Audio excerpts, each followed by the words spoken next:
যে সমস্ত কাপলসরা সন্তান সুখের থেকে বঞ্চিত তাদের কাছে কিন্তু টেস্ট টিউব বেবি কোনো বরদানের থেকে কম না। কারণ তাদের এই টেকনিকের দ্বারা কিন্তু সন্তান সুখ পাওয়া সম্ভব। কিন্তু অনেকে এরকম রয়েছে যাদের এই টেকনিকের ব্যাপারে জানা নেই। তাই আজকের ভিডিওতে আমি আলোচনা করব যে টেস্ট টিউব বেবি মানে আইভিএফ আসলে কি এবং এটা কিভাবে করা হয়। নমস্কার, আমি মাধুরী দাস, হেলথ কনসালটেন্ট। তো চলুন শুরু করা যাক।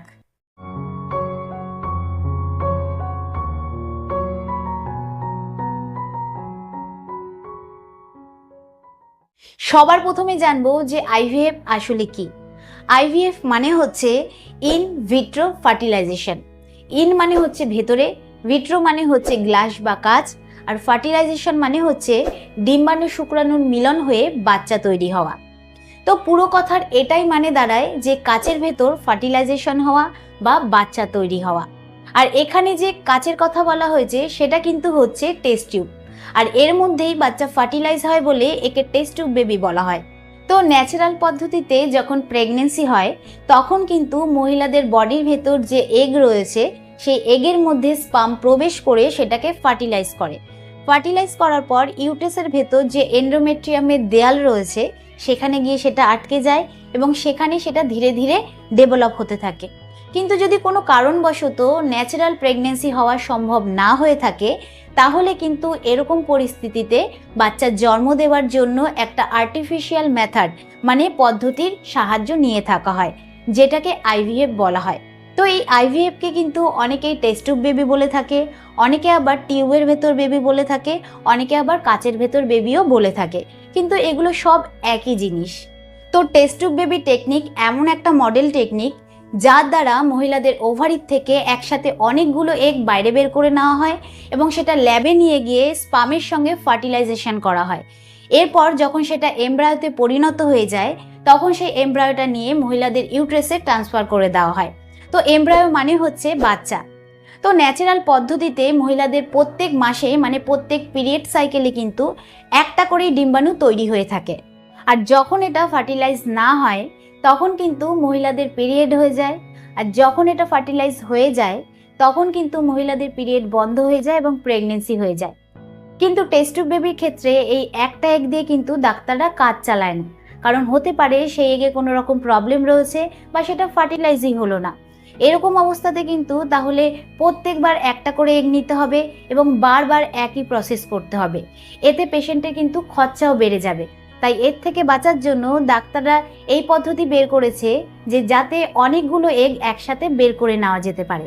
আর এই টেস্ট টিউব বেবির প্রসেসের খোঁজ কিন্তু সবার প্রথমে 1978 সালে ডক্টর রবার্ট এডওয়ার্ড করেছিলেন এবং তার জন্য এনাকে নোবেল পুরস্কারও দেওয়া হয়েছিল। তো এই মেথড সারা বিশ্বে কিন্তু খুব সাফল্য পেয়েছে এবং বহু মানুষ এই মেথডে বাচ্চা জন্ম দিয়ে থাকে। তো চলুন এবার জানা যাক যে টেস্ট টিউব বেবি কাদের প্রয়োজন হয়। ডাক্তার তাদেরকেই এই টেস্ট টিউব বেবি সাজেস্ট করে থাকে যাদের মধ্যে কিনা ভ্রূণের বিকাশ হয় না, ফ্যালোপিয়ান টিউবে কোনো রকম সমস্যা রয়েছে, ইউট্রেসে কোনো রকম সমস্যা রয়েছে, জেনেটিক কোনো ডিসঅর্ডার রয়েছে, বা যেই সমস্ত ছেলেদের স্পামের কোয়ালিটি এবং কোয়ান্টিটি ঠিক না তাদেরকেই কিন্তু এটা সাজেস্ট করে থাকে। এবার প্রশ্ন হচ্ছে টেস্ট টিউব বেবির প্রসেসিং কিভাবে করা হয়। সবার প্রথমে মহিলাদের বডিতে 10 থেকে 14 দিনের একটা ইঞ্জেকশন দেওয়া হয়। এর কাজ হচ্ছে পিরিয়ডকে বন্ধ করা এবং বডিতে একসাথে অনেকগুলো এগ তৈরি করা।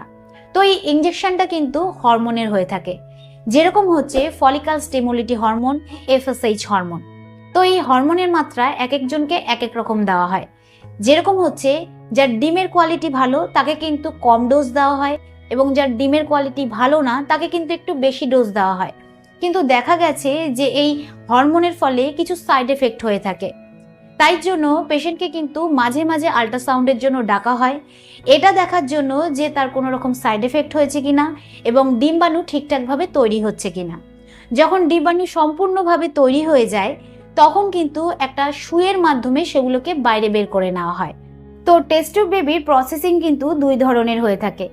এক নম্বর হচ্ছে একটা পাত্রের মধ্যে অনেক স্পাম নেওয়া হয় এবং অনেক এগ নেওয়া হয় এবং সেটা ফার্টিলাইজেশনের জন্য ডাক্তাররা কয়েক ঘন্টা ওয়েট করে থাকে। যখন সেটা নিজে নিজেই ফার্টিলাইজ হয়ে যায় তারপরে গিয়ে কিন্তু এমব্রায়ো তৈরি হতে থাকে। এরপর 4 থেকে 5 দিন বাদে গিয়ে মহিলাদের ইউট্রেসে ক্যাথিটারের মাধ্যমে, ক্যাথিটার মানে হচ্ছে লম্বা সরু পাইপের মতন হয় এবং তার মাথায় একটা সিরিঞ্জ লাগানো থাকে। তো সেই সিরিঞ্জের মাধ্যমে একের বেশি এমব্রায়ো নিয়ে মহিলাদের ইউট্রেসে প্রবেশ করানো হয়। যদি সব ঠিকঠাক থাকে তাহলে কিন্তু 6 থেকে 10 দিনের মধ্যে কোনো না কোনো একটা এমব্রায়ো এন্ডোমেট্রিয়ামে কিন্তু আটকে যায় এবং সেটা ধীরে ধীরে বড় হতে থাকে। এটাকেই কিন্তু আইভিএফ বলা হয়। তো আমি কিন্তু এমব্রায়োর কথা একটু আগেই বলেছি, যেটাকে বাচ্চা বলা হয়। তো সেটা কিন্তু অনেক বড় হয় না, একদম ছোট্ট পোকার মতন দেখতে হয়। আর 2 নম্বর পদ্ধতি হচ্ছে যেটাই কিনা ডাক্তাররা নিজে হাতেই ফার্টিলাইজ করে থাকে। এতে কিন্তু একটা মেশিন ব্যবহার করা হয় যার মধ্যে একটা মাইক্রোস্কোপ থাকে এবং দুপাশে দুটো নিডেল থাকে। নিডেল মানে হচ্ছে সুই। তো এই মাইক্রোস্কোপে দেখে একটা নিডেলে স্পাম তোলা হয় এবং আরেকটা নিডেলে কিন্তু এগ তোলা হয় এবং এই নিডেলের সাহায্যেই এগের মধ্যে স্পামকে প্রবেশ করিয়ে ফার্টিলাইজ করা হয় এবং এমব্রায়ো তৈরি করা হয়। আর এই এমব্রায়ো মহিলাদের ইউট্রাসে প্রবেশ করানো হয়। এটাকে কিন্তু আইসিএসআই বলা হয়। তো এই দুটো পদ্ধতিতেই কিন্তু টেস্ট টিউব বেবি হয়ে থাকে। বাট যেহেতু একটা এমব্রায়োর ওপর ডাক্তাররা ভরসা করে না, তাই একের বেশি এমব্রায়ো মহিলাদের ইউট্রাসে প্রবেশ করানো হয় এই আশাতে যে এর মধ্যে কোনো না কোনো একটা ডেভেলপ করবেই। বাট অনেক ক্ষেত্রে এরকম দেখা গেছে যে সবকটা এমব্রায়োই বেঁচে গেছে।